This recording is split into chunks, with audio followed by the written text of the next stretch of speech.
भारत और चाइना के बीच इस पूरे एरिया के अंदर जो हिमालय के पहाड़ है ये करीब 2400 स्क्वायर किलोमीटर में फैले हुए हैं और इतने ज्यादा पहाड़ आपको पृथ्वी के और किसी भी कोने में देखने को नहीं मिलेंगे। हिमालय के पास ही माउंटेन एवरेस्ट भी है जिसकी ऊंचाई 8848 मीटर है, जो पृथ्वी का सबसे ऊंचा माउंटेन है। लेकिन क्या आपको पता है हिमालय और माउंटेन एवरेस्ट हमेशा से यहाँ पर नहीं थे, बल्कि ये तो अभी कुछ टाइम पहले भारत और चाइना की टक्कर से बने हैं। नहीं, मैं किसी वॉर की बात नहीं कर रहा हूँ, मैं बात कर रहा हूँ इतिहास में हुई कॉन्टिनेंट की सबसे बड़ी टक्कर के बारे में, जिसमें इंडिया जो एक अलग कॉन्टिनेंट था ये आकर एशिया से टकराया था, वरना इससे पहले ये सभी लोग एक सुपर कॉन्टिनेंट के अंदर थे। और इसी सुपर कॉन्टिनेंट और इंडिया और एशिया की टक्कर के बारे में मैं आपसे थोड़ी देर बात करना चाहता हूँ।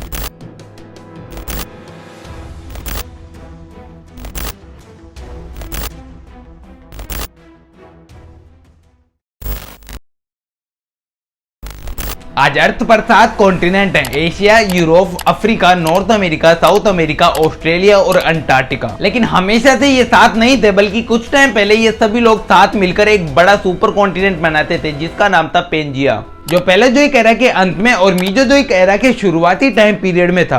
पेंजिया का ये सुपर कॉन्टिनेंट काफी ज्यादा सुंदर था, शांत था, चारों तरफ हरियाली थी जिस पर डायनासोर, मगरमच्छ, शार्क, बीज और कॉकरोच जैसे जानवर रहा करते थे। पेंजिया के चारों तरफ समुद्र था जिसका नाम था पेंथालासा। इसके बाद ट्रायसिक पीरियड के अंत में और जुरासिक पीरियड की शुरुआत में आज से करीब 200 मिलियन ईयर्स पहले पेंजिया टूटना शुरू हो चुका था और 2 भागों में टूट गया, जिसमें पहले भाग का नाम था लोरेशिया जिसमें आज का एशिया, यूरोप और नॉर्थ अमेरिका थे, और दूसरा भाग था गोंडवाना जिसमें आज का Bharat, Australia, Africa, south America और अंटार्कटिका होने वाले थे। इनके बीच एक बड़ा सा समुद्र आ गया जिसका नाम पड़ा टेथिस ओशियन। अब आपके मन में एक सवाल आना चाहिए कि इंसान तो अभी 3 लाख साल पहले ही आए, तो फिर 330 मिलियन ईयर्स पहले क्या हुआ था ये हमें कैसे पता चला? तो देखो, आज के सारे कॉन्टिनेंट पहले जाकर एक सुपर कॉन्टिनेंट बनाते थे, इसको कई सारे साइंटिस्ट ने प्रूव किया है। एग्जाम्पल के तौर पर पेंजिया के बारे में सबसे पहले अल्फ्रेड वेगनर ने बताया था, जिन्होंने पेंजिया वर्ड को ग्रीक लैंग्वेज से डिराइव किया था। अल्फ्रेड वेगनर ने अपने इलस्ट्रेट कॉन्सेप्ट के जरिए पेंजिया का मैप सबसे पहले तैयार किया था। इसी कॉन्सेप्ट के जरिए इन्होंने 1912 के अंदर अपनी किताब ओरिजिन ऑफ कॉन्टिनेंट्स में बताया कि सभी कॉन्टिनेंट कोई टाइम पर एक साथ मिलकर पेंजिया बनाते थे।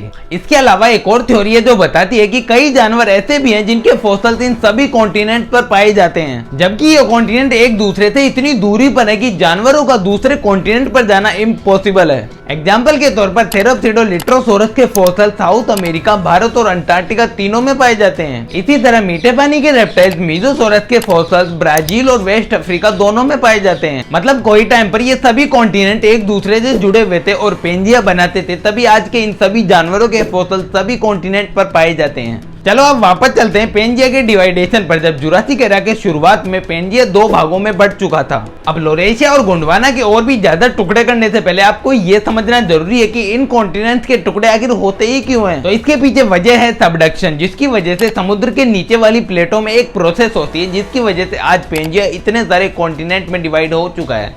यह प्लेटें पनडुब्बी की तरफ फ्लर्ट नहीं करती, बल्कि समुद्र के नीचे की प्लेट और महाद्वीप के नीचे की प्लेट एक दूसरे से टकराती है, जिस वजह से अर्थ के कोर के अंदर जो सूरज जितनी गर्मी है वो इस फ्लो के अंदर बाहर निकलती है, और जब ये फ्लो बार बार रिपीट होता है तो एक सर्कल बन जाता है। अब इतनी गर्मी और बार बार इसी जगह प्रेशर लगने से 2 कॉन्टिनेंट के बीच में दरार पड़ जाती है और धीरे धीरे ये कॉन्टिनेंट अलग हो जाते हैं। इस पूरी प्रोसेस को सबडक्शन कहा जाता है, जिसकी वजह से ही पृथ्वी पर भूकंप, सुनामी, भूस्खलन और ज्वालामुखी भी इस सबडक्शन की वजह से ही फटता है। चलो अब पॉइंट पर वापस आते हैं कि ये लोरेशिया और गोंडवाना डिवाइड होकर आज के 7 कॉन्टिनेंट में कैसे बटे।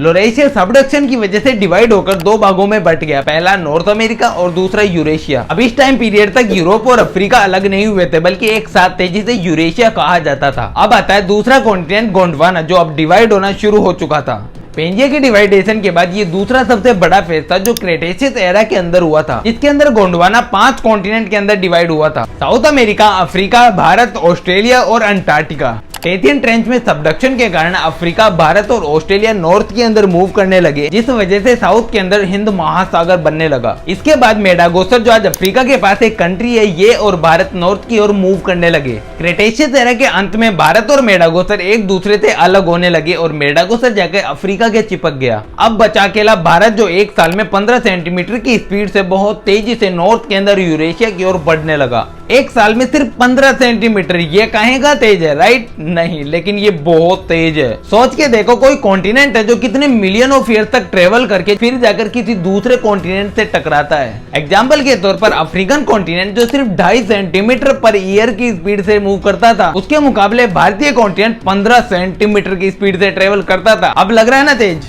2007 में एक जर्मन साइंटिस्ट ने बताया कि भारतीय कॉन्टिनेंट के इतने तेज मूव करने के पीछे एक वजह है कि भारतीय कॉन्टिनेंट दूसरे कॉन्टिनेंट के मुकाबले सिर्फ आधा ही मोटा है। आज से करीब 55 मिलियन लाइट ईयर्स पहले भारत एशिया से टकराना शुरू हुआ था, जिस टाइम पर सेनोजोइक एरा चल रहा था। हालांकि अब कुछ साइंटिस्ट का यह भी मानना है कि भारत 55 मिलियन ईयर्स पहले नहीं बल्कि 35 मिलियन ईयर्स पहले टकराया था। फिर जब भारत आकर एशिया से टकराया तो इस टक्कर से हिमालय के पहाड़ बन गए। लेकिन भारत एशिया से इतनी तेजी से टकराया था, इस वजह से हिमालय के इतने सारे पहाड़ और माउंटेन एवरेस्ट भी बन गया। और साइंटिफिकली ये भी प्रूव है कि भारत एशिया से आज भी टकरा रहा है। आज भी भारत एशिया के अंदर घुसता ही जा रहा है।